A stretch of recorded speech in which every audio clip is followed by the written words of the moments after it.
अपने प्यार को पाने के लिए अमन ने सब कुछ खो चुका था। यहाँ तक कि अमन ने यह भी दिन देखे थे जब उसके गरीब पिता शंकर को पीटा गया था। इसकी मुख्य वजह अमन का प्रिया से प्यार करना था। इसके अलावा अमन प्रिया को 4 दिन से लेकर गायब था। इसकी वजह से लड़की के घर वाले अमन के पिता को बहुत मारा, जबकि इसमें अमन के माता पिता की कोई गलती नहीं थी। उसके माता पिता किसी तरह अपना गुजर बसर कर रहे थे, लेकिन अपने बेटे की करतूतों से जो सज़ा उसके माता पिता को मिल रही थी वह असहनीय थी। जब अमन घर लौटा तो पिता की हालत देखकर वह मानो प्यार का भूत ही उतर गया हो, और अब अमन खुद को इस दुनिया में रहने के काबिल नहीं समझ रहा था। यह अमन के मन में घाव कर बैठा था।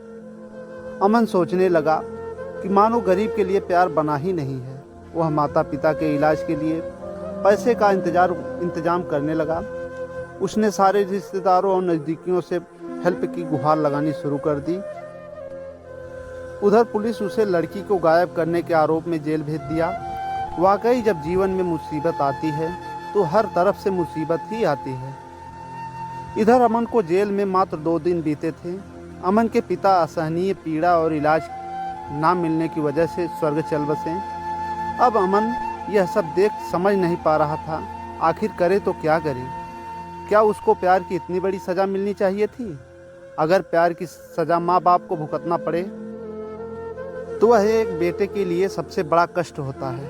प्यार एक पवित्र रिश्ता होता है जिसके आगे दुनिया की सारी शक्ति झुक जाती है। आखिर क्यों ना झुके, जो ईश्वर के द्वारा 2 दिन मिलाया जाता है। प्यार एक ऐसा पवित्र रिश्ता है जिसे मिलाने में सारी कायनात जुट जाती है। अमन जेल से जैसे तैसे शर्तों पर छूट कर आया तो अपने घर की हालत देखकर वह सहम सा गया। अब अमन के परिवार में एक माँ और बहन थी, जिसको रोटी का इंतजाम करने के लिए अमन ने प्यार को भूलकर दिन भर मजदूरी करने और पेट भरने में लगा रहा। इतना सब कुछ होने के बावजूद अमन और प्रिया के अंदर प्यार जिंदा रहा। इसी दौरान प्रिया ने अमन से शादी करने का फैसला लिया। जब अमन से यह बात प्रिया ने कही तो अमन डर सा गया। बोला, प्रिया, मेरे पास प्यार करने के लिए कुछ खोने को बचा नहीं है। मेरी एक गलती की वजह से आज मेरे पिता दुनिया में नहीं हैं। अब मेरे पास ना तो दिल है और ना ही जान। यह कहते हुए साफ मना कर दिया। शायद उसके स्थान पर कोई और भी होता तो यही करता, लेकिन अब प्रिया पूरी तरह से जिद पर आ गई थी। वो शादी करना चाहती थी। आखिर अमन कैसे शादी के लिए हाँ करता? जो उस पर गुजरी थी शायद ही वह जीते जी भूल सकता है। एक बार फिर अमन ने प्रिया को समझाने का प्रयास किया, लेकिन प्रिया को अमन के सिवा कुछ भी दिखाई नहीं दे रहा था।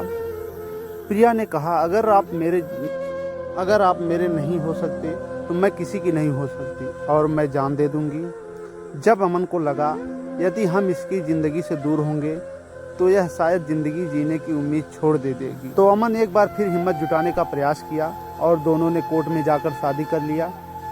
जब यह बात प्रिया के घर वालों को पता चला तो वह हाथ मलकर रह गए। इस बार अमन और प्रिया की लव स्टोरी कानून के सेफ्टी में थी। अमन ने अपने नज़दीकी पुलिस स्टेशन से सुरक्षा की मांग की और दोनों लवर्स को सुरक्षा मिला भी।